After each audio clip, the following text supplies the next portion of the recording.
போகும் கடைசி நேரத்தில் எம்பிரானே என்று பிணாத்துகின்ற மூடர்களே, உங்கள் உடம்பில் பிராணனை விட்டு பிரியாமல் இருந்த எம்பிரானை உணராமலே இருந்தீர்கள்.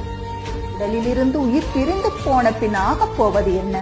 நம் பிராணனில் இருந்து எம்பிரானே இந்த பேருலகம் எங்கும் நிறைந்து நின்ற ஈசனால் முளைத்தெழுந்ததே உங்கள் உடம்பு என்பதை கண்டுகொண்டு வாழும் போதே உங்கள் மனதில் வாழும் ஈசனை உணர்ந்து அவர் மீது பித்தாக இருங்கள் என்று சிவவாக்கிய சித்தர் கூறுகின்றார். இதைத்தான் பட்டினத்தாரும் காலன் வரும் முன்னே கண் பஞ்சடை முன்னே பாலுன் கடைவாய் படும் முன்னே மேல் விழுந்தே உற்றார் அழு முன்னே ஊரார் சுடுமுன்னே ஈசனை பற்று என்கின்றார்.